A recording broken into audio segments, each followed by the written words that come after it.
Ouais,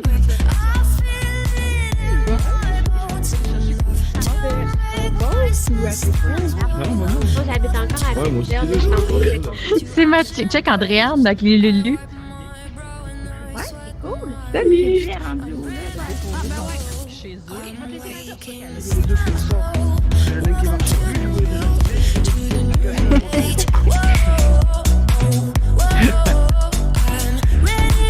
On va devenir des pros de la danse en VR.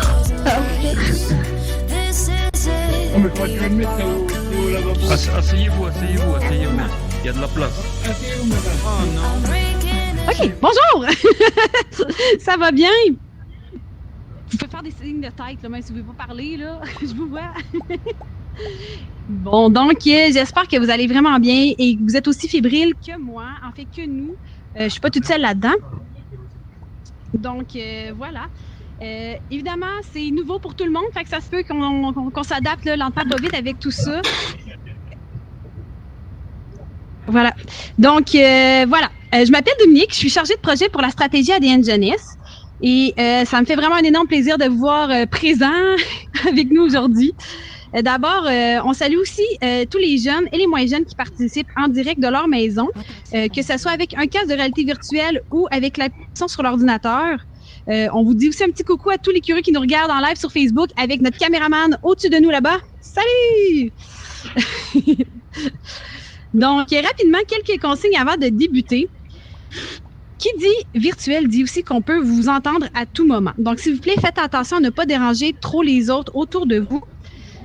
Donc, si aussi le son vous semble pas assez fort sur votre casque actuellement, il y a un petit bouton de volume sous l'œil droit que vous pouvez ajuster. C'est le moment de le faire si vous avez une envie de besoin. Donc, si vous éprouvez quelques problèmes pendant tout le sommet, sachez qu'à tout moment, vous avez qu'à réentrer dans la salle dans laquelle vous êtes à partir du menu de l'événement et tout simplement resélectionner la salle où vous êtes. Donc, ça devrait remettre à zéro les petites problématiques. Évidemment, on ne peut pas applaudir, hein? Vous avez vu, vous avez des manettes dans les mains, donc c'est pas évident. Mais c'est pas pour autant qu'on ne peut pas réagir. C'est-à-dire, vous avez un petit menu avec des emojis à votre gauche également, et vous avez différentes actions. Donc, vous avez des petits cœurs, un petit bonhomme triste, un bonhomme qui sort la langue, et surtout, applaudissements. Donc, vous pouvez applaudir avec moi. Wouhou! Donc, évidemment, ça va être l'interaction un petit peu plus différente qu'un sommet en vrai, mais ça va être ce qui va se faire pour ce soir. N'hésitez pas à mettre des cœurs aussi quand vous appréciez. C'est possible que vous n'aperceviez pas tous les participants dans les salles présentement, car l'environnement virtuel est dupliqué en plusieurs salles identiques, par contre, dû à la capacité. Nous sommes aussi très fiers d'avoir parmi nous des conseillères jeunesse Desjardins qui sont habillées en vert. Vous les avez sûrement remarqué au travers. Et elles ont leur kiosque, donc vous pouvez aller voir en tout temps pour vous informer sur leurs services pour la jeunesse, sur les plans financiers, etc. Elles vous attendent et sachez que si vous avez un intérêt virtuel, pour la réalité virtuelle, pardon, le sommet vous offre également un kiosque avec le cégep de Thetford Mines qui offrira très sous peu le programme de design immersif. Est-ce que ça va bien jusqu'à présent? Tout le monde m'entend? On peut faire un signe de oui? Yes! Parfait. Donc, la soirée se déroulera en 3 parties entrecoupées de courtes pauses. Nous débuterons avec les présentations un peu plus sérieuses. Ensuite, vous aurez 2 choix à faire parmi les 3 ateliers qui vous sont proposés. Et finalement, notre porte-parole viendra faire une prestation humoristique. Donc, restez jusqu'à la fin, car c'est à ce moment-là également qu'on vous dévoilera les 3 gagnants du concours associé à la participation de la consultation publique à l'automne dernier. Au hasard, ces 3 personnes se mériteront un prix de 300, 200 et 100 $ chez un marchand local de leur choix. Donc, ce sera pas long. Je peux pas. Sans plus attendre, Pardon, hein, c'est pas évident. Vous l'avez sûrement vu dans les derniers mois sur notre page Facebook car il a participé à de nombreuses vidéos. Humoriste depuis quelques années, il a fait ses débuts au Bordel Comedy Club à Montréal et plus récemment au petit écran avec sa télésérie Entre deux draps qui connaît un immense succès à nouveau. Sans plus attendre, je vous demande d'accueillir, donc d'applaudir Mathieu Pepper. Ben oui, mais...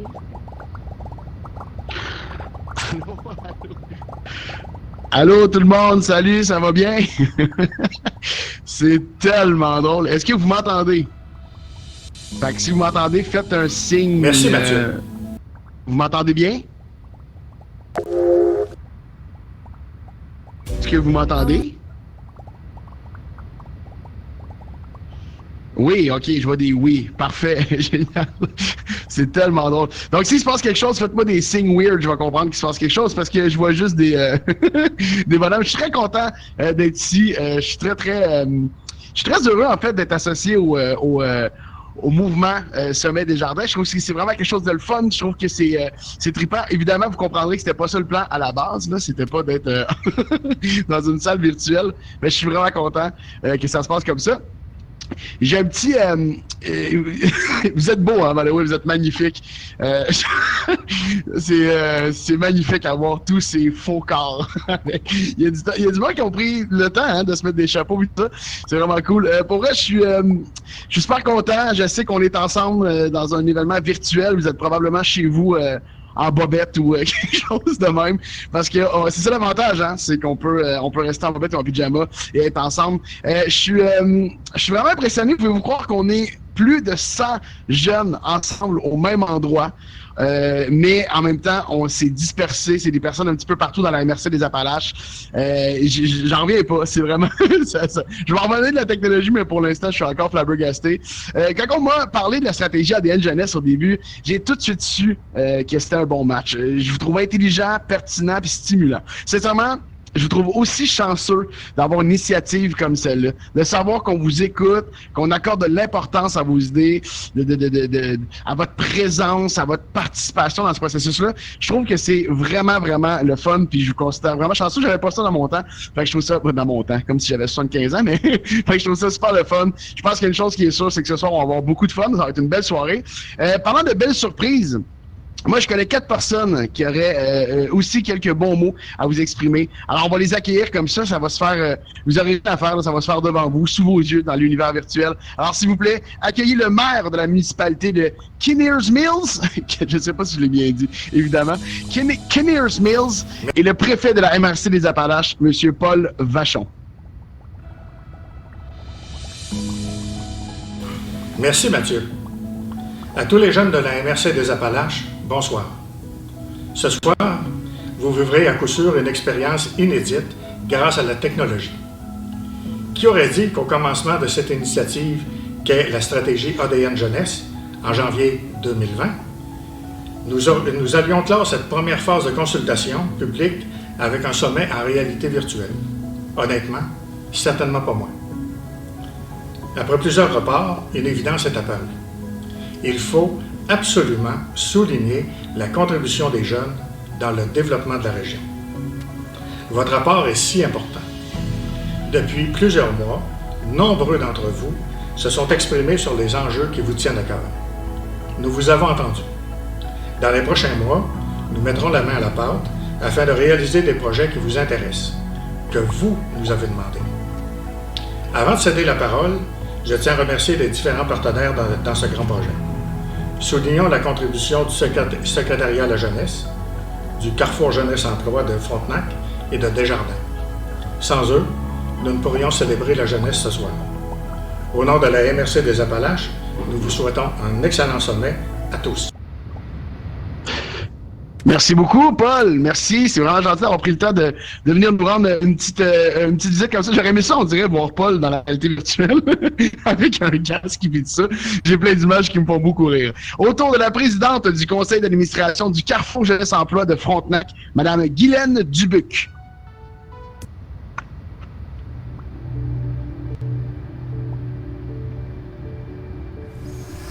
Merci. Bonsoir à vous tous, les jeunes de notre belle et grande MRC. Si vous saviez toute la fierté que j'ai ce soir pour vous livrer mon mot, je me sens vraiment privilégiée. C'est comme un rêve qui se réalise pour moi chaque fois que je vois toute notre région se rallier autour d'un seul et d'un même but. Puis le vôtre, c'est pas rien. Vous réfléchissez à notre demain, puis ce soir, vous en réfléchissez encore une partie. Vous le créez. Une excellente initiative de stratégie ADN, bravo. Malgré tous les empêchements de la dernière année, vous vous êtes mobilisés, vous avez pris le temps de faire avancer votre réflexion, de faire avancer des projets. Votre énergie, on la sent dans la région, elle est présente de plus en plus, puis elle contribue à nous dynamiser, puis pour ça, vous avez toute ma reconnaissance. Pour le Carrefour Jeunesse, partenaire du projet, je vous donne aussi toute ma fierté, car ils ont su se réinventer et vous servir là où vous êtes. Bravo à Guylaine et à toute son équipe. Sachez qu'en tout moment de votre parcours, que ce soit en persévérance, en orientation, en entrepreneuriat, en accompagnement, pour un retour aux études, pour un emploi, l'équipe vous attend. Peut-être en présence, là, ça dépend de M. Horacio et M. Legault, mais assurément en web. Le seul objectif qu'ils ont de toute façon, c'est vous. Alors, bon sommet. Encore merci de réfléchir à un avenir meilleur pour nous tous. Bonne soirée. Yes, merci beaucoup, Guylaine.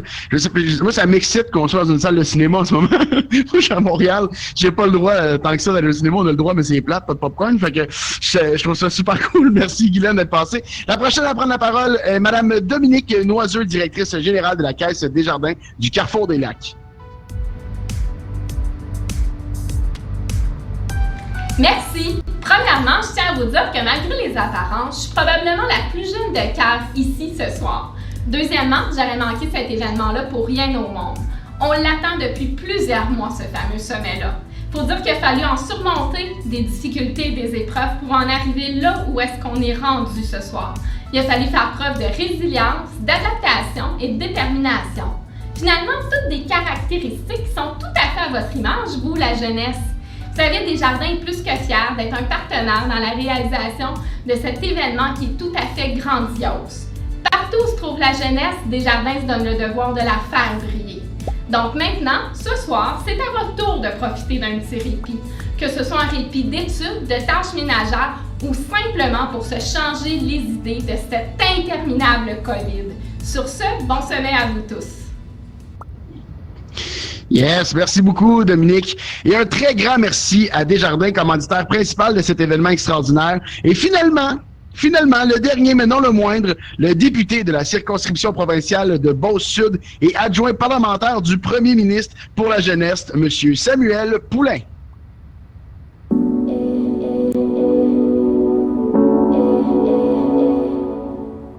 Bonjour à tous les participants du Sommet Jeunesse Desjardins. Ici Samuel Poulain, député de Beauce-Sud et adjoint parlementaire au premier ministre François Legault. C'est un plaisir pour moi de m'adresser à vous aujourd'hui. Tout d'abord, je veux remercier votre animateur Mathieu qui fait un travail exceptionnel, remercier les organisateurs du sommet et vous dire que oui, je m'adresse à vous via une vidéo qu'on a vue régulièrement au cours des derniers mois, une vidéo prise avec un cellulaire pour passer un message. Eh bien, le message que j'ai le goût de vous passer aujourd'hui, c'est qu'on a besoin de vous pour la relance économique. Évidemment, aujourd'hui, vous allez discuter des enjeux qui vous concernent, qui vous préoccupent, que ce soit dans la MRC des Appalaches ou encore dans notre grande région. Mais on a vraiment besoin de vous, que ce soit dans nos entreprises, dans nos milieux d'enseignement, dans nos organismes communautaires, où on a besoin de bénévoles, que ce soit pour prendre soin de nos aînés aussi. Et on sait que les défis sont grands. Mais surtout, je veux vous dire que le Québec, c'est l'endroit pour réaliser ses rêves. Et je pense que la pandémie nous a permis de redécouvrir le Québec, que ce soit nos lieux touristiques ou encore les gens de chez nous, que ce soit dans le domaine de la culture, du sport ou encore, évidemment, dans différentes strates de notre société décisionnelle. Alors à tous et à toutes, un bon sommet. J'ai hâte de pouvoir voir les résultats de vos discussions. Amusez-vous. Et je vous rappelle encore une fois, nous avons besoin de vous. Bon sommet.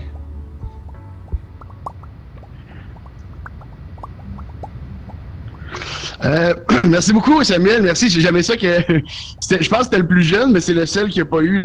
Qui n'avait pas pris le temps de mettre son téléphone. Ça brassait. J'ai eu un peu mal au cœur, mais c'était extraordinaire. Merci beaucoup, Samuel, d'être passé. J'ai pas la bonne liste, la bonne feuille devant moi. Si c'est possible de juste changer. Parce que vous voyez pas, là, mais moi, j'ai quand même un planning là, pour notre soirée. Alors, c'est pas celle-là encore. Dans le fond, c'est juste ça sera pas bien long. Celle-là, après celle-là, je crois. Ça doit être ça. Ça doit être ça. Ah! Ouais, c'est ça? Parfait, j'y vais avec ça. Alors, on a beaucoup de support, hein, c'est que de support de soutien envers la jeunesse de votre MRC. On salue d'ailleurs tous nos distingués invités qui viennent de prendre la parole et qui sont présents via la diffusion en direct sur Facebook, parce que oui, on est aussi sur Facebook, c'est quand même pas rien, ainsi que la présence de monsieur Luc Berthold, député fédéral de Mégantic-l'Érable, et de William Bisson, attaché politique de la députée de Lobinière-Frontenac. Sans vous, il aurait été difficile d'organiser un si bel événement. Pour vrai, merci beaucoup. Le sommet de la jeunesse des Jardins, c'est le point culminant de la première phase de la stratégie ADN jeunesse de la MRC des Appalaches. En fait, cette grande initiative-là s'est d'abord déroulée par la mise en place d'un comité jeunesse avec des jeunes de 15 à 29 ans habitant dans la MRC et désirant s'exprimer sur des enjeux dans leur milieu. Ils ont été 18 représentants de leur municipalité de tous âges et de différentes occupations. D'ailleurs, là, vous les avez aperçus dans la vidéo d'introduction. Par la suite, à l'automne, vous avez été sondés sur plusieurs sujets afin de connaître votre opinion. Les résultats de ce sondage ont servi à établir les bases du plan d'action qui sera mis en place prochainement dans les prochains mois. C'est maintenant le moment de vous présenter ces grandes lignes. Accueillons Léa Bellegarde et Xavier Nadeau-Tardif, fiers représentants du comité jeunesse 2020-2021.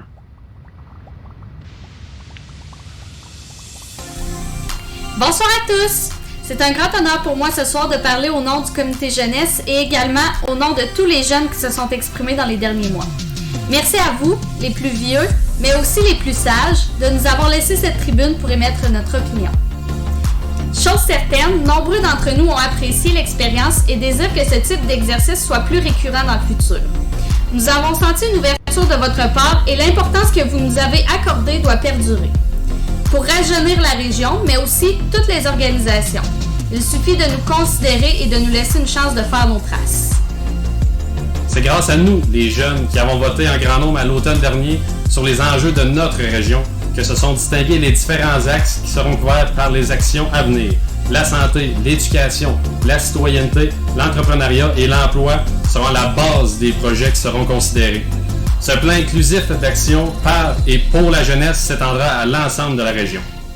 Certaines réalisations seront plus spécifiques selon un besoin d'une municipalité en particulier et d'autres plus globales, que ce soit avec des projets comme une surface de deck hockey, un cinéma extérieur et même un marché public mobile, il y en aura pour tous les goûts. Sachez que la MRC s'engage à mettre en place ce plan d'action dans le but de concrétiser plusieurs de ces idées que vous nous avez soumises. De plus, nous vous annonçons que la participation de la jeunesse avec un comité représentatif continuera d'exister. Merci de croire en la jeunesse, en un avenir à notre image et d'offrir à tous les 6000 jeunes de la MRC des Appalaches l'opportunité de prendre les choses en main. Bon sommet! Merci beaucoup. Merci à Léa et Xavier. Bon, donc là, techniquement, tous les discours un peu plus sérieux sont terminés. C'est le party! On passe là. On est rendu à la participation, on est rendu à la partie des ateliers, en fait, ok? Fait que c'est simple, on vous propose 3 ateliers avec des sujets différents et vous aurez le temps d'assister seulement à 2 de ces ateliers-là, ok? Choix difficile à faire, mais pas de souci, si vous avez envie d'assister aux 3, l'enregistrement complet du sommet, donc des 3 ateliers, sera disponible dans les prochains jours en rattrapage sur notre page Facebook, la page du sommet. Le premier atelier viendra parler de la persévérance dans le sport et dans la volonté à toujours continuer pour atteindre ses objectifs, avec nul autre que le fondeur olympique. Ça, c'est quelqu'un qui fait du ski de fond. Moi, au début, je pensais que c'était quelqu'un qui faisait fondre des affaires, mais je me suis clairement trompé. Donc, le fondeur olympique, Alex Harvey. C'est quand même pas rien. Alors, vous pouvez aller le voir. Sinon, le deuxième atelier, concerne l'entrepreneuriat et les conseils à appliquer lorsqu'on est jeune et qu'on désire avoir sa propre entreprise. C'est Josiane Hood de la succursale de Chocolat Favori de Victoriaville et l'Adux qui veillera à vous en parler. Ça doit être super intéressant. Fait que si c'est la fibre entrepreneuriale, c'est par là que ça se passe. Et finalement, plusieurs d'entre vous ont souligné dans le sondage de l'automne que vous aimeriez qu'il y ait plus de jeunes qui s'impliquent et qui s'engagent dans leur communauté. Eh bien, c'est Laura Daigneault de Citoyenneté Jeunesse qui vous expliquera les différentes façons de le faire afin de prendre votre place. Entre les 2 choix d'atelier, vous aurez quelques minutes de pause, le temps tardez pas trop par contre, parce que si vous voulez assister, ça se passe quand même assez vite. D'ailleurs, pour assister aux ateliers, il suffit de vous diriger à l'extérieur de la salle et de retrouver les halos lumineux identifiés à cet effet. C'est super simple, vous allez voir en vous rendant. Sur ce, nous autres, on se revoit à la suite des ateliers dans la dernière salle. C'est une salle spéciale qui vous rappellera une salle de spectacle. Je vous ai préparé un petit quelque chose. J'espère que vous allez aimer ça. À tantôt tout le monde, bons ateliers.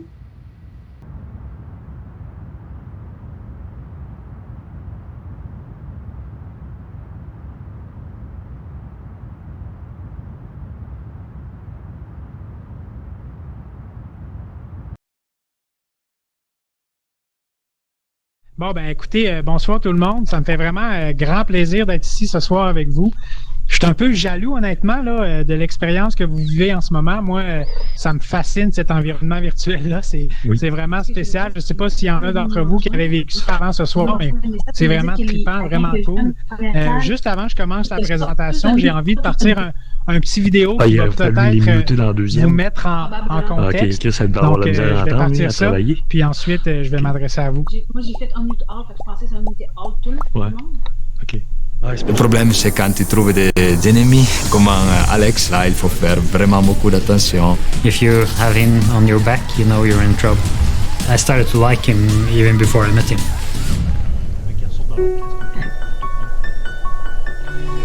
Alex really brought Canada on the map for cross-country skiing. He shows that it's not only from Norway the good skiers come from. Moi, je suis un sprinter avec de la résistance. Il est un distanceur avec beaucoup de vitesse.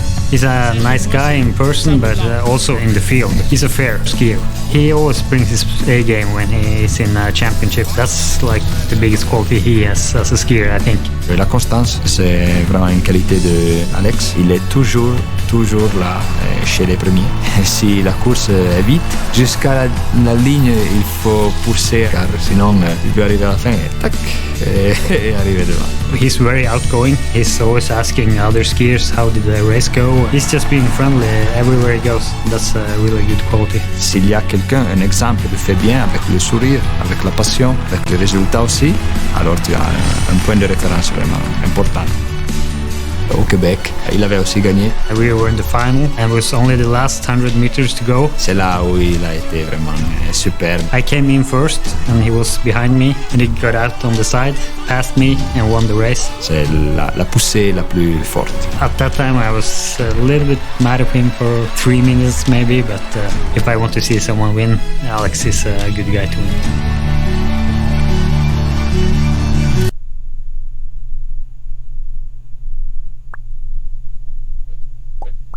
Voilà, donc écoutez, si ça permet de me présenter, moi, comme je disais, je suis un skieur de fond maintenant à la retraite. Je m'appelle Alex Harvey, je viens de Saint-Ferréol-les-Neiges, j'ai 32 ans maintenant, donc peut-être un peu plus âgé que vous ce soir, mais j'ai commencé tout jeune, moi, le ski de fond, là, chez moi, à Saint-Ferréol-les-Neiges, on pouvait partir en ski de fond directement de la maison de mes parents. Donc, je me souviens quand je revenais de l'école au primaire dans l'autobus, je faisais la course pour faire mes devoirs entre l'école et le retour à la maison. Puis si les devoirs étaient bien faits, ben souvent j'avais le droit d'aller en ski de fond à la lampe frontale, peut-être 1 heure et demie avant de souper. Puis moi, c'était un peu un challenge de terminer les devoirs rapidement pour avoir le droit d'aller faire une petite sortie de ski de fond comme ça par moi-même avant le souper. J'ai vraiment grandi dans un environnement où tous les voisins, tous les gens font du sport. L'été, c'est du vélo, de la course à pied. L'hiver, on est au pied des pentes du Mont-Saint-Anne, donc il y a du ski alpin, il y a du ski de fond. Donc, j'ai commencé très jeune, là, le sport. Mon père a été un grand champion de ski de fond lui aussi. Donc, c'est certain que j'ai suivi ses traces. Moi et même mes 2 sœurs plus jeunes, on a fait de la compétition en vélo de montagne et en ski de fond pendant plusieurs années. Mais même être le fils d'un grand champion comme ça, au début, c'était pas nécessairement un avantage pour moi. Même, je dirais, c'était peut-être un inconvénient parce que ça arrivait avec quand même son lot de pression. Je me souviens, les premiers Jeux du Québec, en fait, les seuls Jeux du Québec, moi, que j'ai fait dans ma carrière, c'était en 2001, puis c'était à Rimouski. Dans le bas du fleuve. Puis ce qu'il faut comprendre, c'est que mes 2 parents, moi, sont natifs de Rimouski. Donc, c'est certain que quand le petit gars de Pierre Harvey est arrivé dans la ville natale de Pierre, les journalistes, les gens, les spectateurs s'attendaient à ce que moi, Alex, je gagne toutes les courses en ski de fond aux Jeux du Québec. Mais à cette époque-là, j'étais dans les bons de ma région, assez bon pour me qualifier, pour être dans les 2 meilleurs de la région de la capitale nationale. Mais au niveau provincial, j'étais peut-être entre la 5e et la 10e place. Donc moi, ces Jeux du Québec-là, ça avait été très, très, très difficile pour moi parce qu'il y avait eu des grosses attentes qui avaient été fixées par des gens autres que moi pendant ces compétitions-là. Puis moi, malgré des résultats qui étaient satisfaisants, même très satisfaisants pour moi, je l'avais terminé, je pense, 6e à une course, puis 7e à l'autre. Donc moi, j'étais très, très satisfait de ça. Mais les gens à l'extérieur, pour eux, c'était pas assez. Parce qu'ils se disaient, le fils de Pierre Harvey, il devrait être meilleur que ça. Mais à l'époque, moi, j'étais plus petit un petit peu que les autres. J'ai eu une poussée de croissance un peu plus tard. Donc moi, ça m'avait profondément frustré. Mais en même temps, ça m'avait permis d'apprendre à me construire une coquille. Donc, de me protéger de la pression extérieure. Puis vraiment, me fixer mes propres attentes puis faire fi du reste. Donc, c'est un peu avec cet esprit de guerrier, je dirais, que j'ai entamé ma carrière de skieur. Donc là, plus tard, bien évidemment, j'ai terminé l'école primaire, je suis au secondaire dans un programme sport-études, j'ai fait mes premières compétitions internationales en ski. Puis ça, c'est une des beautés du sport, je trouve, c'est que ça m'a permis de voyager vraiment partout dans le monde. Moi, j'ai pu aller l'été, j'allais skier en Nouvelle-Zélande parce que là-bas, c'est la saison hivernale pendant notre été, donc on pouvait retrouver la neige. On allait même en Europe skier sur des glaciers, faire des compétitions en Scandinavie, en Russie, en Asie. Donc ça, c'est vraiment un des plus beaux cadeaux que j'ai eu, moi, du sport, c'est de pouvoir voyager, mais également de rencontrer des coéquipiers, des compétiteurs qui sont devenus au fil du temps des amis avec moi. Donc là, ben écoutez, pendant ces années-là, j'ai appris, j'ai voyagé, mais j'ai également continué d'étudier. Moi, j'ai terminé le secondaire, j'ai fait le secondaire en 5 ans comme c'est la norme. Puis ensuite, au cégep, je commençais à voyager un petit peu plus. Je faisais des compétitions internationales, des camps d'entraînement. Donc, je m'étais inscrit au cégep à distance avec Alliance Sport-Études. Je pense que certains d'entre vous doivent connaître ça. Ça m'a permis vraiment de construire mon propre horaire au cégep, construire mes propres cours, puis vraiment avoir un cheminement, je dirais, un petit peu différent de la norme. Mais ça me permettait d'aller au camp d'entraînement, d'aller dans des compétitions. Puis ça a fait en sorte que j'ai terminé mon cégep en 3 ans au lieu de 2, puis que j'ai pu commencer l'université tout de suite en 2009. Moi, j'ai commencé en droit, donc j'ai toujours aimé argumenter, j'ai toujours aimé parler, puis vraiment trouver un argument différent de la personne en face de moi. Puis là, à ce moment-là, c'est certain que quand on arrive à l'université, on a plus de liberté, mais il faut également être très, très organisé parce que là, c'est fini les professeurs, les enseignants qui nous tiennent par la main. Il faut vraiment s'arranger avec chaque professeur. Moi, je me souviens du moment que j'ai été accepté à la faculté de droit, j'étais allé rencontrer le directeur des études en droit, directeur de la faculté, pour parler un peu de mon plan de carrière que j'avais. On était en 2009 à l'époque. Je me disais, regarde, il y a les Jeux olympiques de 2010 à Vancouver qui arrivent l'an prochain, mais moi, mon plan de carrière, c'est de faire peut-être 10 ans comme ça à ce niveau-là. Donc, est-ce que vous me permettez d'étaler mes études universitaires sur 10 ans au lieu de 3? Puis, ils ont accepté. Mais moi, ça, c'est un exemple que la communication claire au début comme ça permet d'éviter les surprises. Puis ça permet vraiment que tout le monde soit sur le même diapason. Les gens il n'y a pas de surprise, puis les gens te supportent dans ça. Donc, à partir de ce moment-là, moi, j'ai pu faire mes cours à l'université. Il n'y avait pas de cours à distance durant mon parcours à Laval, l'Université Laval en droit.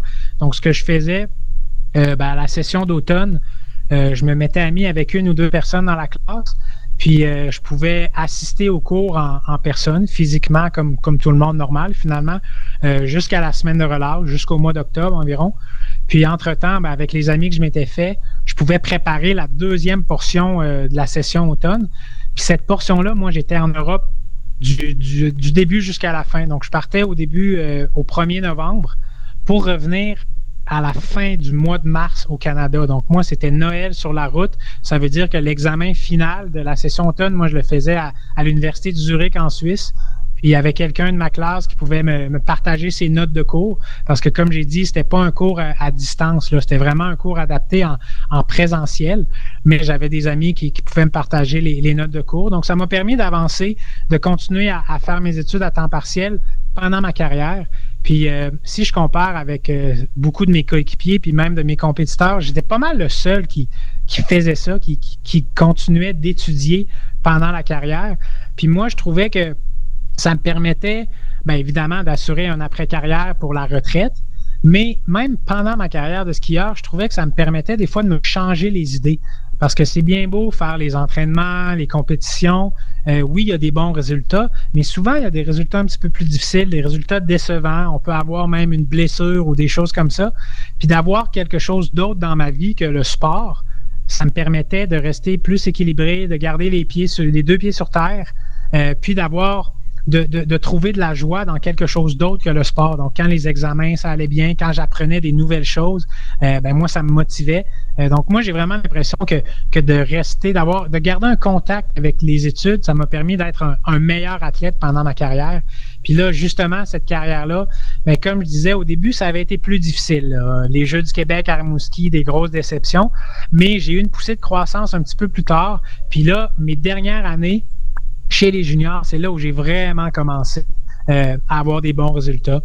J'ai pu me rendre parmi les meilleurs juniors au monde. Donc, j'ai eu 3 podiums en championnat du monde junior mes dernières années.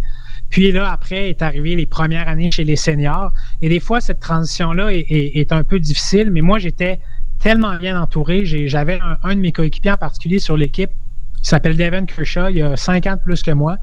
Puis, comme je disais plus tôt, moi, j'ai 2 sœurs qui sont plus jeunes que moi, mais j'ai jamais eu de grande sœur ou de grand frère. Donc, moi, Devin est un peu devenu mon grand frère pendant ma carrière. Donc, c'est de lui que j'ai appris énormément. Vraiment le mode de vie qu'un athlète de ski de fond doit mener. Puis moi, j'ai toujours été vraiment curieux, donc je posais énormément de questions. Puis j'étais chanceux d'avoir un gars comme Devin qui aimait parler aussi, qui aimait partager son expérience, qui aimait répondre à mes questions. Puis ça, c'est quelque chose, je pense que c'est important pour vous. Peu importe la passion que vous avez dans la vie, si c'est le sport, c'est bon, si c'est les arts, si c'est les études, peu importe, les voyages, n'hésitez pas de poser des questions aux gens autour de vous. Des fois, c'est gênant au début, je peux comprendre, mais les gens vont être vraiment heureux de partager leurs connaissances, leur savoir, puis de parler avec des gens qui sont intéressés des mêmes sujets qu'eux. Donc moi, ça, c'est quelque chose qui m'a permis de non seulement d'être un athlète, mais au fil du temps, je suis devenu comme un étudiant du sport. J'ai toujours été passionné, mais en posant ces questions-là, ça me permettait d'apprendre et au fil du temps, de devenir un petit peu moi-même mon propre entraîneur dans le sport parce que j'avais acquis tellement de connaissances de Devin, de mes autres compétiteurs, de mon entraîneur aussi, que vers la fin de ma carrière, j'étais en mesure de prendre des décisions pour moi-même, des décisions d'entraînement, des décisions de camp d'entraînement, des décisions de récupération. Puis ça, ben, ça m'a grandement aidé, surtout durant ma dernière saison. La dernière saison, pour moi, ça a été en 2019. Et puis, c'était une saison où beaucoup de mes coéquipiers avaient pris leur retraite l'année précédente, tout de suite après les Jeux olympiques de Pyeongchang en 2018. Donc là, moi, les 5 mois sur la route, comme je disais, je partais au début du mois de novembre, je revenais pas avant le mois de mars chez moi. Donc, cette année-là, ben, à Noël, j'étais un petit peu plus toute seule par moi-même en Europe. J'avais perdu un petit peu ma famille, ma deuxième famille qui était mes coéquipiers. Puis ça a fait en sorte qu'au milieu de la saison, j'étais vraiment complètement épuisé, autant physiquement que mentalement. Donc, avec les apprentissages que j'avais eus au fil des années, j'ai été en mesure de prendre une décision pour moi. J'ai décidé de faire une pause sur la saison, de revenir chez moi au Canada, au pays, de me recharger les batteries. C'est évident que ça faisait en sorte que je sacrifiais quelques week-ends de compétition, mais ça a fait en sorte que quand je suis revenu sur le circuit, là, à ce moment-là, je m'étais réénergisé. Ça m'a vraiment permis de terminer la saison en feu. Cette année-là, moi, les finales de la Coupe du Monde, c'était à Québec, sur les plaines d'Abraham, pratiquement chez moi. Puis ça m'a permis d'avoir vraiment la fin de ma carrière parce que j'avais annoncé ma retraite quelques semaines avant ça. Ça m'a permis vraiment de clôturer cette carrière-là d'une vingtaine d'années à Québec avec 2 podiums sur les 2 derniers jours, une 2e place le samedi, une autre 2e place le dimanche et même sur le temps de la journée du dimanche, j'avais eu le meilleur temps, donc une victoire pour ma dernière compétition en carrière. Ça, pour moi, ça avait été vraiment quelque chose de spécial. Puis je pense que c'est grâce justement aux apprentissages que j'avais faits durant ma carrière puis à la confiance que j'avais pu développer, de prendre des décisions pour moi-même qui m'avaient permis finalement de retourner, changer un peu la vapeur, retomber sur mes 2 pieds au milieu de la saison, puis vraiment terminer en beauté. Et puis là, depuis ce moment-là, j'ai pu terminer mes études en droit. Je me suis même marié avec une femme extraordinaire, avec une fille. Puis là, même, j'ai terminé l'école du barreau il y a à peu près 2 mois. Donc, en ce moment, je fais mon stage en droit dans un cabinet d'avocats à Québec. Donc, vraiment, la transition, pour moi, c'est très bien passé. Puis, c'est grâce au fait que j'ai continué à étudier pendant ma carrière, que j'ai été curieux, que j'ai posé énormément de questions. Puis, je pense que je suis devenu vraiment une meilleure personne grâce à ça durant les 15-20 dernières années de ma carrière.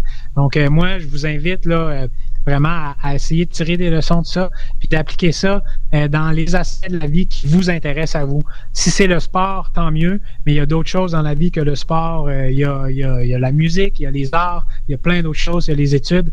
Donc, je vous souhaite vraiment un bon succès dans votre passion. Puis, n'hésitez pas, posez des questions aux gens, restez curieux, puis croyez en vous. C'est vraiment la plus grande force que vous pouvez avoir. Donc, sur ça, je vous souhaite une bonne fin de présentation, puis merci de votre attention. Bon, super.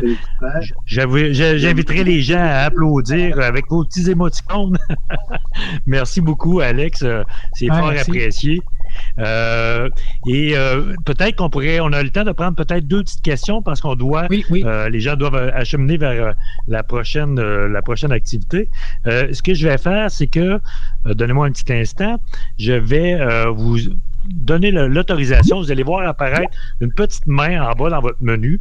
Si vous avez une question, cliquez dessus la petite main qui vient d'apparaître et je vais m'organiser pour que on vous entende.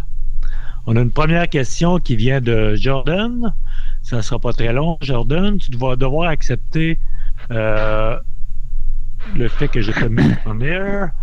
C'est un petit peu la première pour moi aussi. Jordan, juste à... OK. Attendez un petit instant.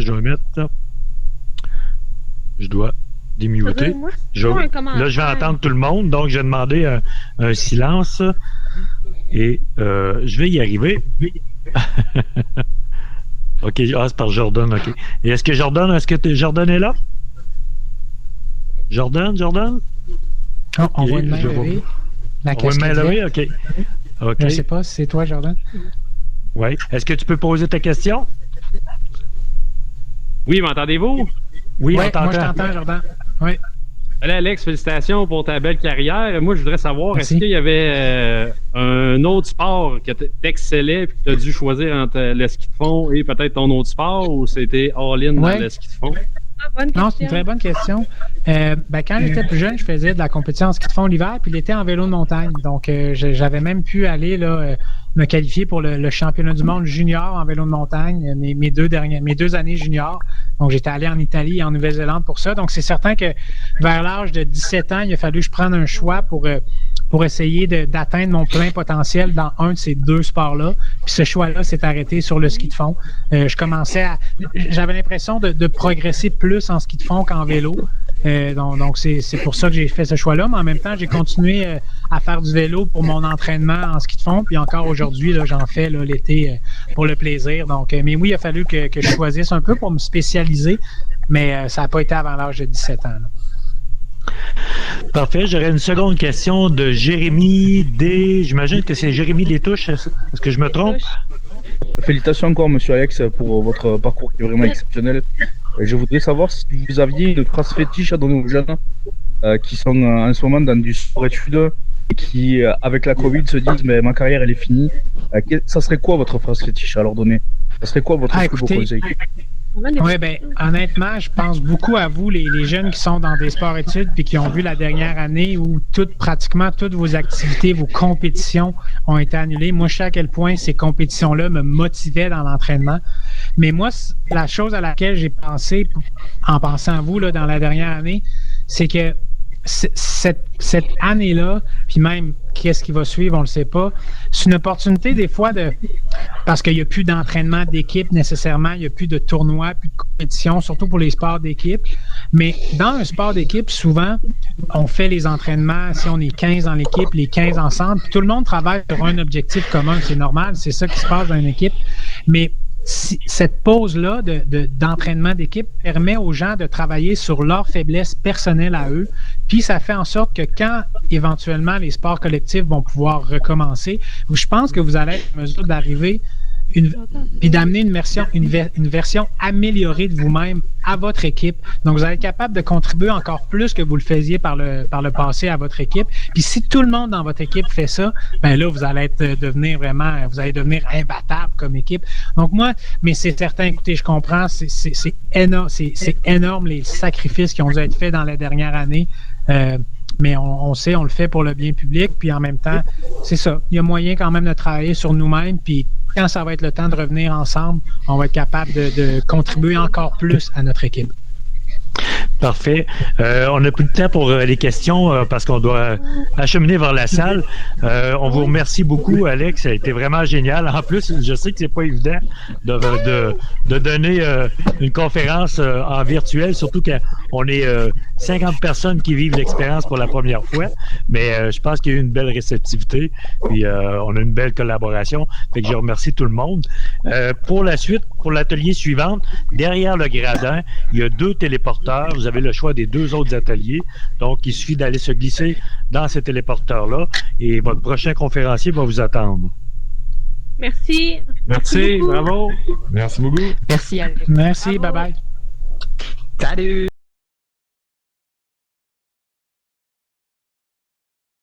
Accueillez Laura Daigneault.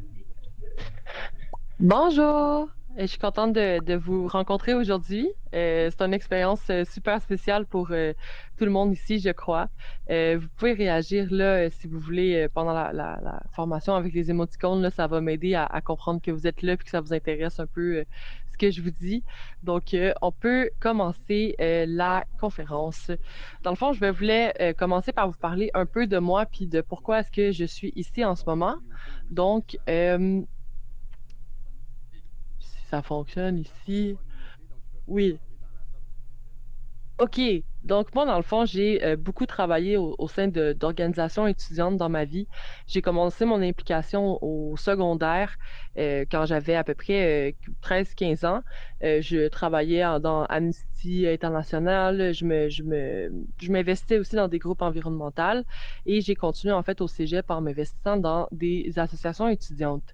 J'ai fait l'AGECGI, qui était l'Association générale des étudiants et étudiantes du cégep de Gaspé. Ensuite, j'ai passé à la FEC, qui est une fédération étudiante collégiale au niveau du Québec. Et j'ai fini dans le mouvement étudiant avec l'AGECOR, qui est l'Association générale des étudiants et étudiantes de l'Université du Québec à Rimouski.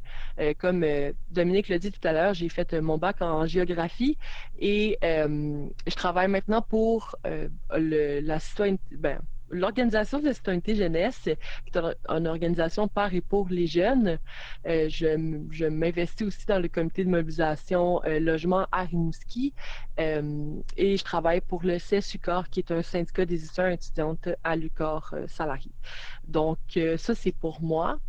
Pour citoyenneté jeunesse, en fait, en fait, je vais continuer avec moi. Je me suis beaucoup impliquée, j'ai fait beaucoup d'engagement quand j'étais à l'université, quand j'étais au cégep. Là, on voit des photos de moi dans des mouvements. Donc, c'est vraiment au sein du mouvement étudiant que je me suis développée une conscience puis une façon d'être, de m'investir. J'ai fait beaucoup de conférences, en fait, là, à travers ces différents milieux-là. Ma dernière grande réalisation, c'est de l'organisation de conférences féministes en géographie. Donc, ça aussi, c'est super intéressant. Et les passions que j'ai, en fait, c'est la politique municipale, l'organisation étudiante, l'environnement, le féminisme et l'implication jeunesse. Pour ce qui est de Citoyenneté Jeunesse, c'est une organisation par et pour les jeunes. On travaille en fait sur des dossiers qui sont montés et organisés par des jeunes pour les jeunes. Une de nos grandes organisations en fait d'événements en ce moment concerne la diversité culturelle des jeunes en région.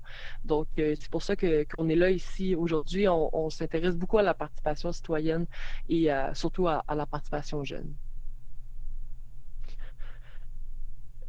Par où commencer? En fait, la première chose que je voulais vous dire, c'est que souvent, mettons, expliquer toutes les implications, ça veut rien dire pour certaines personnes, puis ça rejoint peut-être pas tous et toutes. Ce qui est important de comprendre, en fait, c'est que le plus tôt qu'on commence à s'impliquer, le plus tôt qu'on comprend aussi c'est quoi la sphère dans laquelle on aime s'impliquer.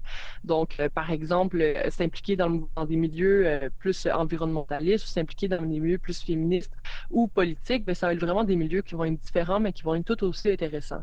Donc, à partir du moment où vous allez faire une développer, en fait, au niveau de l'implication citoyenne en tant que personne, bien, vous allez comprendre qu'est-ce qui vous attire, qu'est-ce qui vous rejoint, puis quel genre d'implication vous permet de vraiment vous développer en tant que personne. Puis de là va venir en fait votre motivation à continuer à travailler, à continuer à vous impliquer. C'est aussi important en fait de vous questionner tout le long de votre cheminement sur les raisons qui vous poussent à vous impliquer. Donc, pourquoi est-ce que vous impliquez? C'est quoi les raisons qui pourraient favoriser votre implication? Puis comment est-ce que vous pouvez les développer? Et comment est-ce que les organisations autour de vous, les organismes peuvent vous aider à vous impliquer davantage? Comment s'impliquer, c'est différent d'une personne à l'autre. Il n'y a pas de recette magique, malheureusement. La seule chose que je peux vous donner ce soir, là, c'est vraiment des outils ou des questionnements importants à faire. Il y a plusieurs étapes que je vous propose ici à l'écran. Donc, l'étape 1, ben, c'est se poser les bonnes questions. Donc, pourquoi on s'implique? Qu'est-ce qui nous pousse à s'impliquer? Quel genre d'enjeux nous intéresse davantage? Choisir quel style d'implication vous préférez aussi. Il y en a plusieurs. C'est vraiment différent d'une personne à l'autre. Donc, pour des personnes, s'impliquer, ça signifie faire du bénévolat puis aller aider les autres. Pour d'autres personnes, c'est créer aussi de A à Z un projet qui vous représente pour un environnement qui vous représente aussi, comme la MRC des Appalaches, par exemple, que vous pourriez créer un projet par rapport à la MRC. Et pour d'autres, c'est vraiment aller ailleurs, là, ou seulement sensibiliser aussi, c'est une forme d'implication. Rechercher des groupes pour s'impliquer, c'est important. Il y a beaucoup de personnes avant vous qui vont avoir fait ce même cheminement-là, qui vont vouloir avoir eu l'envie de s'impliquer. Donc, aller chercher des groupes avec des intérêts et des valeurs communes, ça va vraiment vous permettre, en fait, de mieux cheminer dans votre propre quête d'implication. Ça va vous permettre aussi de voir c'est quoi l'ensemble des possibilités qu'il y a par rapport à cette implication-là. Aller chercher l'aide nécessaire pour y arriver, tout dépendant là, de l'âge que vous avez, du milieu dans lequel vous êtes. Je sais qu'en ce moment, on s'adresse à des jeunes entre 15 et 29 ans, donc un jeune de 15 ans peut aller à son école secondaire pour poser des questions, pour savoir comment s'impliquer. Un jeune de 20 ans peut aller à l'université au cégep s'il y est. Sinon, d'aller appeler des organisations, appeler des organismes autour de vous, ou poser des questions à des gens qui sont impliqués autour de vous, ça peut vraiment vous aider aussi à comprendre quel style d'implication vous voulez puis dans quel sens vous voulez le faire. Puis la dernière étape, c'est foncer.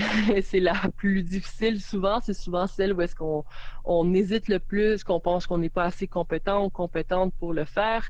Mais pourtant, on a besoin de tout dans l'implication citoyenne, puis on a surtout besoin de vous, là. Donc, c'est vraiment important là, de prendre sûrement la patience puis de dire OK, j'y vais, je peux amener quelque chose de bon à ma communauté puis je vais le faire. Puis chaque personne réfléchit différemment aussi, alors vos réflexions, votre vision de voir les choses vont vraiment apporter quelque chose de positif à votre milieu, à votre MRC, à votre organisation, à votre organisme, peu importe là. Donc vous êtes important et importante. Pour la suite, je voulais vous présenter en fait le portrait de jeunes qui se sont aussi impliqués puis qui étaient vraiment intéressants. Donc, c'est vraiment facile en fait de trouver des exemples de jeunes qui se sont impliqués. Avant de passer en fait aux 5 jeunes que j'ai choisis là qui sont devant nous, je voulais aussi vous parler en fait de d'autres projets qui avaient eu lieu là, pour vous donner une vision de quel genre d'implication il peut y avoir là, au niveau de l'implication citoyenne. Puis de dire aussi en fait qu'à partir du moment que vous prenez du temps pour créer un projet ou pour améliorer votre environnement en fonction d'enjeux qui vous intéressent ou qui vous tiennent à cœur, ben vous vous impliquez. Juste être présent et présente aujourd'hui, ben vous êtes présente aujourd'hui, ça fait que vous êtes impliqué d'une certaine façon parce que vous essayez d'enrichir justement votre vision de l'implication, vous essayez d'enrichir votre idéal en fait là, de connaissances. Donc c'est super important puis c'est le début d'une implication saine. Des exemples, ça pourrait être, par exemple, organiser des spectacles de danse dont l'argent ramassé va retourner à un organisme local œuvrant auprès des femmes victimes de violences conjugales. Ce genre d'implication-là va venir apporter quelque chose directement à un groupe de personnes pour lequel vous tenez à cœur, en fait. Ça peut être aussi un peu plus petit, de payer pour s'habiller définitivement à une école secondaire ou dans un cégep, par exemple, pour que l'argent aille à une bonne cause de votre choix. Ça peut être d'organiser des friperies pour les vêtements de bal de finissant, par exemple, ou des vêtements dans votre quotidien. Ça peut être... faut aussi regarder parce qu'il y a beaucoup de fondations en fait qui vont financer ce genre de projet-là, puis ça va vous permettre de pouvoir toucher plus d'argent puis avoir accès à de plus grands projets. Dans la MRC des Basques, par exemple, les jeunes se sont motivés pour créer un skatepark pour que leur environnement jeune soit plus motivant, soit plus alléchant. Donc, c'est eux-mêmes, en fait, qui ont décidé de prendre l'initiative d'aller faire l'ensemble des rencontres avec la municipalité puis la MRC pour pouvoir installer un skatepark dans leur ville. Ce genre d'implication-là, même si on parle de quelque chose d'assez niché, qui est comme d'offrir un skatepark à des gens qui aiment faire du skatepark, ben ça permet quand même d'amener une valorisation, puis une fierté, puis une appartenance à la MRC, ce qui vient remplir un enjeu qui est souvent de retenir les jeunes, par exemple, dans une municipalité en région. Donc, chaque implication se vaut, puis chaque implication peut mener à quelque chose de vraiment intéressant. Si vous regardez à l'écran, en fait, les quelques images que j'ai mis, la première, en fait, c'est Serena Lopez. Elle a 24 ans, puis elle travaille pour la justice réparatrice. Donc, elle s'engage au sein de plusieurs organismes pour la réinsertion sociale et la justice réparatrice au provincial et au fédéral. Elle va créer des guides, elle va faire de la création d'outils, puis elle va vraiment être là en tant que présence humaine, en fait, pour ces personnes-là. Puis tout ça a commencé par de l'engagement bénévole. Donc, elle a commencé à s'engager, elle est rentrée dans un organisme de réinsertion, de justice réparatrice. Elle a considéré que c'était vraiment à son image, puis elle a décidé de continuer là-dedans. Ensuite, il y a Milali Lomsen qui, elle, travaille au niveau des relations autochtones. Elle travaille surtout pour briser, en fait, les préjugés là, contre les communautés autochtones. Elle est elle-même autochtone. Elle est présentement responsable et gestionnaire de la mobilisation puis de projets pour Destination, qui est un organisme qu'elle a cofondé. Puis elle a cofondé l'organisme MICAN. Donc, elle va faire beaucoup de sensibilisation dans tous les niveaux d'études. Ensuite, il y a Olivier Thomasy, qui est aussi en relation autochtone, que lui, il va faire Olivia, désolé, Thomasy, qui va, elle, organiser des petits groupes. Avec un petit groupe de 5 personnes, elle va travailler sur une campagne sur les droits de la personne. Donc, ça va être un peu plus local, puis ça va vraiment plus répondre à des besoins que elle et son groupe avaient de faire respecter ça. Il y a beaucoup d'organismes qui l'ont aidé. Par exemple, Amnesty International, la Commission des droits de la personne et de la jeunesse et le Conseil de jeunesse de Montréal, entre autres.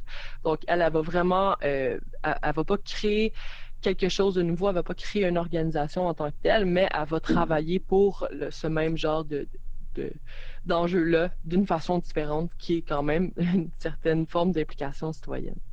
Vincent Chapdelaine, lui, il va travailler pour l'inclusion sociale et l'économie sociale. Donc ça, c'est complètement différent. C'est plus au niveau des relations autochtones, c'est plus au niveau de faire briller une communauté puis d'essayer d'aider une communauté. Lui, c'est le partage de l'information, le partage de l'économie sociale. Donc lui, c'est il a créé une entreprise d'économie sociale pour faire tomber les obstacles à la connaissance et créer un lien social. Puis en ce moment, on voit que ça s'exporte en France. Puis lui, il a vraiment ressenti un sentiment de fierté et d'appartenance là, en créant ce projet-là. Finalement, on a Jamel Zidani, qui a 26 ans, que lui, il fait de l'aide par le sport. Donc, il s'investit au sein des Jeux de la rue, un organisme de travail de rue Rap Jeunesse. Pour lui, c'est pas du travail ou du bénévolat. Au contraire, quand il a découvert, en fait, cet organisme-là, c'était pour lui une forme de jeu. Là, il pouvait faire ce qu'il aimait le plus au monde, qui était faire du soccer, tout en aidant des jeunes. Donc, tu sais, il se lève tous les matins heureux là, de faire ça. Donc ça, c'est une autre sorte d'implication citoyenne aussi il s'est fait approcher parce que justement, il commençait à devenir une personne importante dans son quartier à ce niveau-là. Il y a plusieurs moyens de s'impliquer. On peut faire, comme là, on l'a vu, là, il y a beaucoup de formes d'implication, il y a beaucoup de formes d'organisation aussi qui peut être faites. Faire du bénévolat pour un organisme, c'est de l'implication citoyenne. S'informer sur un enjeu puis transmettre cette nouvelle connaissance à son entourage, c'est une forme d'implication aussi. Donc, juste de se tenir au courant de ce qui se passe dans sa municipalité, dans sa MRC, ça va vraiment aider les autres aussi à comprendre ce qui se passe. Donc, vous allez pouvoir propager de l'information, de la sensibilisation, ce qui est super important. Travailler pour une cause qui vous tient à cœur aussi, par exemple, mon exemple de conférence féministe en géographie, ben pour moi, c'était un enjeu de faire comprendre qu'il y avait des enjeux féministes en géographie, puis de créer une plateforme pour que des femmes puissent en parler. C'est une forme d'implication citoyenne aussi, parce que ça vient vraiment aider, en fait, un groupe de personnes. Il faut faire preuve d'initiative, c'est de créer un service qui est nécessaire à vos yeux. Donc, ça revient en fait au début de se poser les bonnes questions, puis de vraiment comprendre pourquoi est-ce que vous êtes là, puis comment est-ce que vous pouvez faire ça. Il y a plusieurs outils que je vous ai mis en fait là ici à l'écran. L'analyse FOAM, par exemple, c'est une analyse qui reprend les forces, faiblesses, opportunités et menaces qui peuvent être reliées à un projet, à une MRC, à une municipalité ou à n'importe quoi, en fait, à une organisation, là, si vous voulez. Fait que c'est juste de faire, on va le voir sur la prochaine, là. Ici. Là, c'est ça exactement, là, une analyse FOAM. Fait que c'est vraiment de déterminer, mettons, c'est quoi les forces, les faiblesses, les opportunités et les menaces d'un projet et essayer de comprendre comment est-ce que vous pouvez vous placer là-dedans. Il y a le brainstorm qui est aussi intéressant. Donc, si par exemple, vous avez envie de commencer à vous impliquer, mais vous ne savez pas encore exactement comment faire, c'est intéressant parce que vous pouvez justement tout mettre sur un papier, faire des dessins, faire peu importe, là, puis essayer de centrer votre idée, vos initiatives et tout, là, pour mieux comprendre ce qui vous intéresse. Puis la technique du chapeau, en fait, c'est de mettre plusieurs idées dans un chapeau et d'en sortir quelques-unes et d'élaborer par rapport à ça. J'avais seulement 15 minutes, donc c'est quand même assez rapide là, pour faire un topo de tout ce qui se passe pour l'implication citoyenne. Donc, j'ai essayé de vous faire en fait un bullet point de trucs à ne pas oublier pour vous convaincre en fait que s'impliquer c'est facile, que ça prend du temps, mais que comme une fois qu'on a le cœur, puis une fois qu'on a trouvé la bonne chose dans laquelle on veut s'impliquer, c'est intéressant, puis ça peut vraiment motiver. Mais premièrement, il n'y a pas d'âge pour s'impliquer. Il y a des jeunes, il y en a plein d'exemples en fait de jeunes en très bon âge qui ont décidé de s'impliquer dans leur municipalité pour essayer d'amener quelque chose de beau, comme il y en a de plus âgés, comme il y en a de tous les âges. Là. Donc, il n'y a pas d'âge pour s'impliquer. Faut jamais perdre ses objectifs et ses valeurs de vue. Donc, à partir du moment que vous êtes au courant de comment est-ce que qu'est-ce qui vous motive à vous impliquer, pourquoi est-ce que vous voulez vous impliquer, ben essayez de jamais de perdre ça parce que c'est ce qui va vous donner en fait la volonté de continuer. L'étape du rêve, c'est la plus importante parce que c'est à ce moment-là que vous allez être capable de vraiment voir grand, puis après, bon, il va y avoir un souci pour ramener ça un peu plus petit, mais c'est vraiment, vraiment important de vous laisser rêver, de vous laisser, si vous voulez créer quelque chose de nouveau pour la MRC des Appalaches, ben voyez grand, puis après vous verrez les organismes et les trucs qui sont là pour vous aider. S'impliquer, c'est faire partie d'un monde d'entraide et de bienveillance, même si c'est pas toujours facile. Donc, votre but, c'est d'amener quelque chose de bien autour de vous, puis ça, c'est vraiment important. Donc, continuez à vous dire ça, puis à faire ça en fonction de ça. Soyez créatifs et créatifs, c'est super important, surtout en ce moment, on le voit là, avec la COVID, c'est juste l'initiative aujourd'hui par réalité virtuelle, c'est super créatif, fait que puis peut-être que ça va avoir amené beaucoup plus de monde que s'il n'y avait pas eu ça, là. Donc, tu sais, voyez grand encore une fois. Vos réflexions puis votre vision du monde, de votre monde, en fait, de comment est-ce que vous vivez votre monde peut réellement amener un changement positif autour de vous. Doutez jamais de ça. Je pense que c'est super important.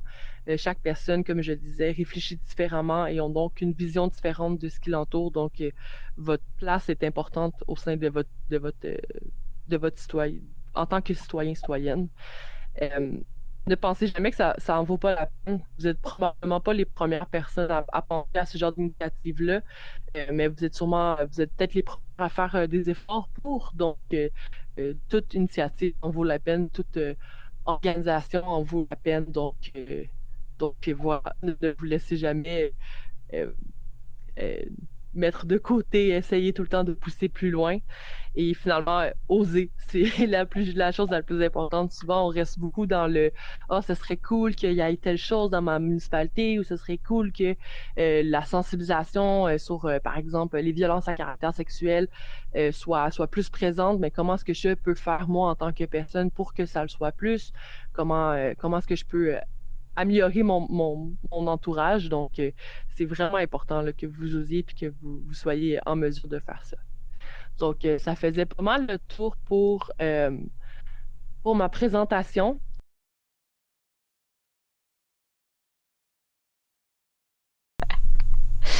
Donc, ouais, je vais vous inviter à prendre place. On va commencer bientôt. Fait que ça va être les mêmes règlements que dans l'autre salle. Je vais vous mettre sur mute pour pas déranger notre amie Josiane. Puis je vais vous demander le plus possible si vous êtes capable de pas trop bouger. Nous, la dernière conférence, les gens se promenaient pas mal. C'est déconcentrant pour Josiane. Donc, si vous êtes capable de rester sur place le plus possible, ce serait gentil. Puis, à la fin, on va avoir une période de questions également. Donc, rendu là, je vais pouvoir mettre accessible là, un petit bouton pour que vous puissiez lever la main. Donc, je vais commencer avec une petite introduction.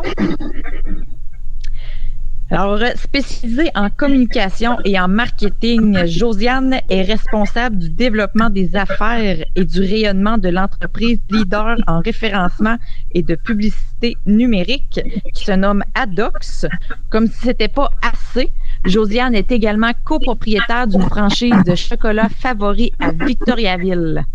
Possédant de fortes aptitudes en administration, elle établit les ententes avec les clients et les partenaires tout en demeurant à l'affût des dernières tendances numériques et des nouvelles opportunités de croissance.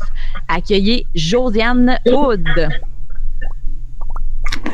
Bonjour tout le monde, j'espère que ça va bien. Hey, c'est super le fun, je suis vraiment contente de vivre ça avec vous autres.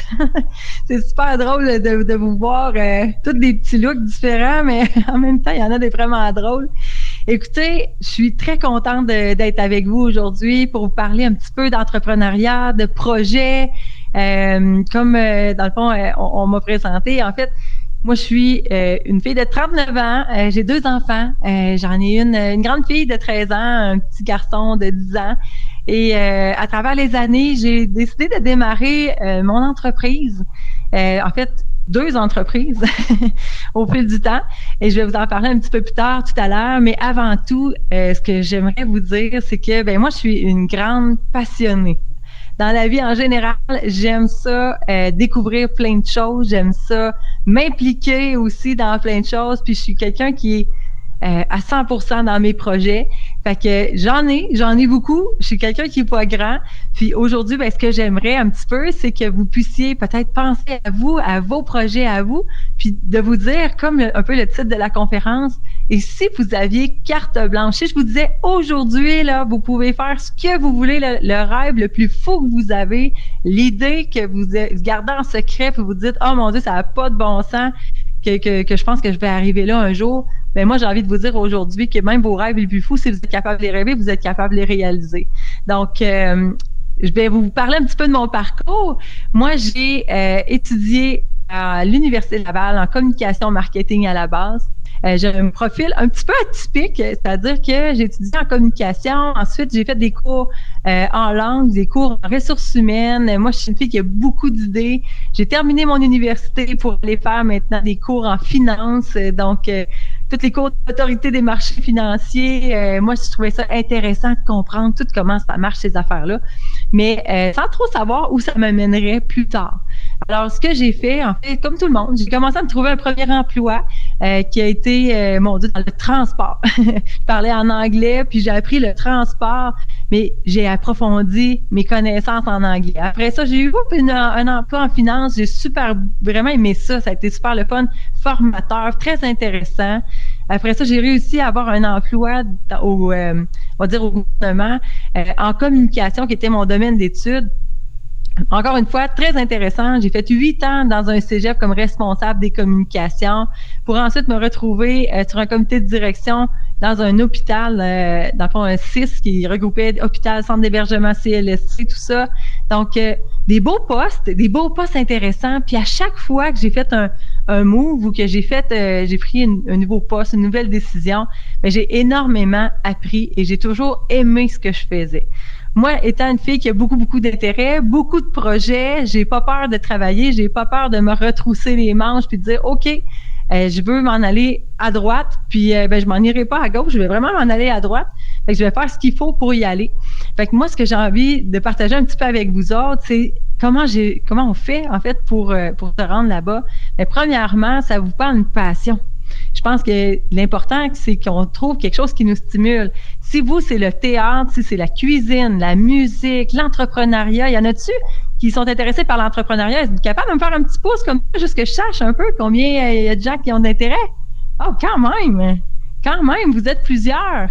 Ah, ben génial. Ben écoutez, moi, c'est ça. Je trouve ça vraiment le fun de voir qu'il y a des jeunes qui ont des idées puis qui ont des projets. Mais surtout, là, c'est beau un projet, mais il faut se mettre en action pour que ça se réalise à un moment donné. Fait que moi, de mon côté, comment j'ai fait ça? Ça a été vraiment de dire, ben OK, je vais commencer avec un premier projet. Je vais me sortir de ma zone de confort, puis je vais me dire à moi-même que j'ai le droit de rêver grand parce que oui, je rêve grand. Oui, j'aime ça des projets. Oui, j'ai envie de me dire, moi, que c'est possible de vivre de sa passion si on est prêt à mettre les efforts pour. Fait que j'ai commencé comme ça à me disant, ben je vais faire un premier petit projet. Puis je me suis lancé justement un petit projet. Il était tout petit au début parce que Adox, mon entreprise qui est spécialisée dans le marketing web, il y a 8 ans, là, c'était pas connu pantoute. Personne connaissait ça. Personne savait, dans le fond, à quoi ça allait servir, pourquoi on aurait besoin de ça dans le futur. Fait que moi, là, j'ai eu la petite idée de me dire, ben OK, je pense que oui, il va y avoir un besoin là-dedans, mais là, il faut que j'aille expliquer aux gens pourquoi ils vont en avoir besoin, pourquoi moi, je serais une bonne personne pour les aider. Alors, c'était un petit projet parce qu'à un moment donné, j'ai démissionné de tous mes postes intéressants en communication à l'hôpital, au cégep, en me disant, ben je vais me lancer dans ma folie d'entrepreneur, puis je vais me lancer dans mon projet où est-ce que j'avais combien de clients au départ? 2 clients. Seulement, je ne sais pas faire 2. 2 clients. C'était tout petit. J'avais des enfants, une maison, j'avais des responsabilités, mais je me suis dit, hey, je suis convaincue que je suis capable de faire quelque chose. Je ne sais pas comment ça va aller. Des points d'interrogation, il y en a tout partout autour de moi. Par contre, il y a une chose que je suis complètement certaine, c'est que je vais faire ce qu'il faut pour que ça fonctionne. OK? J'étais prête à me retrousser les manches, j'étais prête à mettre les efforts, j'étais prête à faire les sacrifices, puis je me suis dit, je vais faire ce qu'il faut pour que ça fonctionne. Fait que j'ai commencé comme ça, puis de fil en aiguille, on est devenu une belle entreprise. On est devenu partenaire de Google. On a obtenu le plus haut niveau de certification au Canada, en fin de compte, auprès de Google. On est devenu dans le top 10 des agences les plus performantes. On a réussi à faire ça, là. Écoute, notre siège social est à Thetford. Les gens, là, ils voient ça à Toronto, à Vancouver. Je trouve ça super le fun, mais en même temps, je me disais, hey, pourquoi ça serait juste pour les autres? On est capable de faire ça nous autres aussi, on est capable de le faire. Moi, je vous dis, si vous êtes passionné de votre projet, là, ben, vous allez mettre des énergies, vous n'aurez pas l'impression de travailler parce que vous allez trouver ça le fun de faire ce que vous faites. Puis si vous trouvez ça le fun, ben, vous dites, ben, j'en ai pour 30 ans à travailler, ben, vos 30 ans vont être le fun en titi. Puis en plus, ben, vous allez vous entourer de gens qui vous ressemblent. Vous allez trouver ça vraiment le fun parce que vous allez dire, OK, je vais bâtir mon équipe, je vais bâtir mon projet. Et moi, c'est comme ça que j'ai avancé. Un petit pas à la fois. Je me suis sortie de ma zone de confort 1000 fois. Je me suis sortie de ma zone de confort sans arrêt. Mais d'une fois à l'autre, j'ai fait un petit pas en avant. Puis je me suis dit, oh, finalement, je m'en suis sortie. Je vais essayer un autre. Je me suis encore sortie. Fait que de petit pas en petit pas, de manière, on va dire, constante, faire les efforts, ben ça fait grandir ton rêve. Puis ben, à un moment donné, ben, je me suis dit, au fil des années, j'avais une amie avec qui j'étais allée à l'école, à l'université, puis on s'était toujours dit, on dirait qu'elle, elle avait son entreprise, moi j'avais déjà mon entreprise aussi, on s'est dit, hey, je pense qu'on pourrait faire quelque chose de bien ensemble. Un jour, on va avoir notre projet, puis là, on faisait des blagues sur Chocolat Favori, on disait, il semble que cette entreprise-là, ça serait fait pour nous autres, ça nous ressemble. Les gens, ils sont de bonne humeur quand ils vont là. On crée du bonheur, c'est une belle entreprise, c'est beau à l'intérieur, ça nous ressemblait du moins. Fait que on a dit, OK, ben un jour, hein, on aura notre projet, puis croyez-le ou non, hein, des fois on dit, il faut visualiser qu'est-ce qu'on veut faire dans la vie. Ben moi là, Chocolat Favori, je m'étais informée il y a environ, j'ai envie de vous dire, 6 ans à peu près, pour avoir une franchise, pour dire, j'aimerais ça là-bas, mon Chocolat Favori à moi, mais ils n'en vendaient pas de franchise à ce moment-là. Puis c'était pas possible. Fait que j'ai continué mes choses, mais j'ai toujours suivi Chocolat Favori. Je trouvais qu'ils faisaient des beaux produits, que c'était une compagnie inspirante. Les propriétaires qui étaient à la base de ça, je les trouvais wow aussi. Fait que je les ai toujours suivis. Ce qui fait qu'à un moment donné, ce qui est arrivé, c'est que il y a eu une seule publication sur Facebook où on mentionnait on désire ouvrir une succursale de Chocolat Favori à Victoriaville et on recherche des entrepreneurs qui ont la fibre puis qui aimeraient ça s'impliquer là-dedans. Fait que moi, écoute, 30 secondes plus tard, je regarde mon chum, je dis « Hey, il dit, ça fait assez longtemps que t'en parles, c'est sûr que toi, tu veux y aller, hein? » Je dis hey, « C'est sûr que moi, je vais y aller. » J'avais le goût vraiment beaucoup. J'écris à mon ami, je dis « Hey, ils devinent quoi? Chocolat Favori, ils veulent ouvrir à Victo. Beau projet. » On a tout le temps parlé. 5 minutes plus tard, elle dit « Go! » Fait qu'on s'est dit « Go! » On a dit « OK, on donne notre candidature. On va faire le processus d'embauche, de recrutement, finalement. » Puis, là, on s'est dit hey, c'est donc ben hot. Parce que là, aujourd'hui, ben on l'a, notre Chocolat Favori, puis ça va bien, puis les gens sont contents de venir nous voir, puis on a vraiment un beau projet, puis on tripe à le faire, là. Ben, il y a 10 ans, là, j'aurais voulu le faire, ça fonctionnait pas. Mais de fil en aiguille, tu sais, je vous dis, gardez votre vision, votre idée claire. De fil en aiguille, moi, j'ai appris en communication, mais mes communications, ils me servent chez Adox, ils me servent chez Chocolat Favori. Je me suis dit, je vais aller faire de l'expérience en RH. Ben, ça me sert chez Chocolat Favori. J'en ai des employés, j'en ai 35 qui travaillent chez Chocolat Favori. J'en ai aussi chez Adox. Ensuite, j'ai dit, bon, ben, je vais regarder les finances. Et Colin, quand tu es entrepreneur, qu'est-ce que tu fais? Tu gères des finances. Donc, c'est le fun parce que tout ce qu'on fait, des fois, on s'en rend pas compte sur le coup, on dit, comment ça se fait que je suis rendu là? Ben, tout ce que vous faites, vous apprenez de ça. L'important, là, c'est après ça de réussir à mettre tout ça ensemble pour vous élever puis dire, OK, ouais, parce que je suis prête à me lancer dans le vide. Je suis prête à écrire ma carte blanche, que moi, c'était un projet, c'était dans ma tête. J'avais un papier puis un crayon seulement. Et je me suis dit, ben, je vais le dessiner à ma façon, je vais le faire comme moi je l'aimerais. Puis quand j'ai fait mon projet, comme moi, j'avais l'impression que je serais bien dedans, ben, il me ressemblait. Puis aujourd'hui, je suis super fière, je suis super contente de le vivre. Puis je vous le dis, c'est possible de penser grand, c'est possible de réaliser vos projets. Il faut juste, dans le fond, vous structurer, avoir une vision claire, puis entourez-vous de gens forts, entourez-vous de gens positifs. C'est pas tout le monde qui voudrait partir en affaires, c'est pas tout le monde qui est prêt à prendre les risques, mais je vous le dis, entourez-vous de gens qui l'ont fait, qui vont pouvoir vous donner des petits trucs des fois, vous éviter des erreurs. Mais je pense que en avançant comme ça, en s'entourant, puis en travaillant fort, mais je vous le dis, vous allez avoir du fun, là. Les prochaines années, là, ils vont passer super vite. Puis moi, je vous conseille, en tout cas, fortement, arrêtez-vous pas. Des fois, on a des petits oui, mais je pourrais faire ça, mais oui, mais telle affaire. Oui, mais quoi? Puis des fois, ils disent, il y a des gens qui me disaient, mais pourquoi tu laisses ton emploi au gouvernement? Pourquoi tu laisses? T'as une bonne paye, t'as un fonds de pension, t'as ci, t'as ça. Mais pourquoi pas? Pourquoi pas? Moi, je pense que je suis capable de faire quelque chose. Ma paye, je vais me la recréer, ma paye. Ma sécurité, je vais la recréer, ma sécurité. Mais sais-tu quoi? Je vais avoir du fun s'il vous plaît, moi, les prochaines années, parce que je vais faire ce que j'aime, j'en ai envie, puis je veux en aider d'autres, des gens. Fait que si aujourd'hui, je peux vous aider un petit peu, ben ça me fait plaisir. Puis si vous avez des questions, je sais que je peux pas parler super longtemps, mais j'espère que je vous transmets un peu cette envie-là de vous lancer. Puis, si je peux répondre à quelques questions avant qu'on termine, mais moi, ça me ferait super plaisir là, de vous donner des petits conseils. Donc, merci Josiane. Le plaisir. J'accroche jamais les bons pitons, ce sera pas mieux là. Donc, s'il y en a qui ont des questions, vous allez voir apparaître un petit bouton devant vous dans les prochaines secondes. Ce sera pas bien là. Donc, juste devant vous, il y a un petit bouton Raise Hand qui serait supposé avoir apparu. S'il y en a qui ont des questions, là, il nous reste un bon 3, 4, 5 minutes. Là. Donc, gênez-vous pas des questions, des commentaires, des recettes de pâté chinois. Donc, de crème glacée. Josiane n'a pas eu de questions au dernier atelier. Donc, je vous encourage en fait à lui en poser pour celui-là. Je vous donne le défi.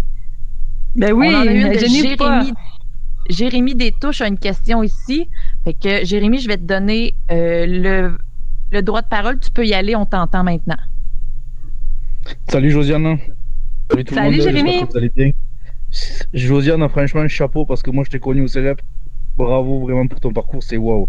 Moi j'aimerais bien que tu dises quelque chose aux filles, tu sais, aux femmes surtout là. Tu sais, je suis en technique administrative au cégep là, je suis président de l'asso étudiante, mais de plus en plus je vois des filles qui veulent aller dans l'entrepreneuriat. De plus en plus je vois des filles qui ont envie de se développer. Tu sais, comment casser les barrières pour dire moi je le veux. Et tu sais, c'est pas parce que je suis une femme que malgré tout je peux y arriver. Et même si je suis une maman, que que j'ai une maison à charge et tout, tu sais, je peux y arriver. Tu sais, c'est quoi le conseil que tu donnerais? Ah ben écoute, c'est le même conseil que je donnerais à tout le monde. Je vous dis là, que ce soit une fille, un homme, peu importe. Moi, j'en ai eu une famille à travers que j'ai le fait que j'ai bâti mes entreprises. Puis on trouve le moyen. C'est vraiment, on va dire, c'est la préparation mentale qui fait toute la différence. À quel point vous le voulez, votre projet. Moi, je vous dis, là, faites des choix en fonction de vos objectifs. Si votre objectif, c'est d'avoir votre projet, là, ben écoutez, regardez pour chaque décision que vous prenez, est-ce que ma décision va m'amener vers mon objectif? Si la réponse c'est oui, ben c'est déjà très bon signe. Puis un petit conseil comme ça que moi j'utilise, dans le fond, quand on prend des décisions sur nos projets ou sur nos on va dire, notre avancement dans la vie ou peu importe ce qu'on fait, moi, je base ça souvent, ce qu'on appelle sur des 3 P. Les 3 P, c'est quoi? C'est, est-ce que je vais avoir du plaisir à le faire? Est-ce que ça va être payant de le faire? Puis, est-ce que ça va me faire progresser? Si vous avez 2 des 3 P, d'habitude, c'est parce que oui, c'est une bonne décision pour vous. Puis oui, ça va être cohérent avec vos valeurs, ça va être cohérent avec votre objectif de vie. Si vous avez 2 des 3 P, soit du plaisir avec la paye, ça marche. Vous avez du progrès avec la paye, mais tant mieux, vous allez être récompensé pour le travail que vous faites. Puis si vous avez du plaisir, puis vous avez les 3 en même temps, écoutez, vous allez faire, excusez, mais péter la baraque. Fait que les 3 P, ayez confiance en vous. On est tous capables de faire quelque chose. À date, là, vous avez survécu à 100% de vos pires journées. Les pires journées que vous avez vécues dans votre vie, là, vous avez passé au travers. Les prochaines, là, pourquoi vous ne passeriez pas au travers? Vous allez passer au travers encore parce que vous allez y croire, parce que vous allez en avoir envie, parce que vous allez vous entourer de gens qui vont aussi aimer ce que vous faites. Puis, ça ne peut pas faire autrement. Vous allez évoluer, vous allez apprendre, vous allez réussir. Puis c'est de petites victoires en petites victoires qu'on avance. Moi, là, j'en ai fait des heures, puis j'en ai fait des trucs pas sexy, pas en toute façon de parler. Des heures la nuit, mes enfants, des fois, c'est les genoux, mais c'est pas grave. J'étais déterminée, puis je voulais l'avoir, puis je m'étais dit que j'arrêterais pas avant de m'être rendue. Fait que c'est vraiment une question de mental, ayez le focus, soyez confiante, puis foncez. Moi, c'est vraiment ça. Suivez votre cœur, avancez, let's go. Puis il faut que ça commence, hein. C'est beau d'avoir des beaux projets, là, mais aujourd'hui, là, qu'est-ce que vous pouvez faire aujourd'hui pour vous diriger vers ce projet-là? Demain matin, vous avez une belle conférence ce soir, vous dites, OK, parfait, j'ai pris une décision ce soir. Demain matin, je fais ma première action. C'est quoi la première action que vous allez faire? Je vous donne un petit défi de l'écrire ce soir sur votre table de chevet avant de vous coucher. Dites, OK, demain, je fais un petit pas. Si vous sortez de votre zone de confort, c'est tant mieux parce que vous allez progresser. Fait que ça serait mon petit conseil. Parfait. Parfait. Ça, c'était pour toi, Andréane. Donc, merci, Josiane. Donc, ça va être tout pour la conférence. Je pense qu'on peut donner une dernière main d'applaudissements avec les petits bonhommes pour Josiane. C'était très intéressant. Ça fait plaisir. Donc, je vous invite tout le monde à vous rendre dans la salle du spectacle de Mathieu Pepper. Pour vous y rendre, vous devez descendre la rampe qu'il y a derrière les gradins. Donc, on se rejoint tous dans la salle pour le spectacle de Mathieu Pepper. Merci à tous. Bon succès tout le monde!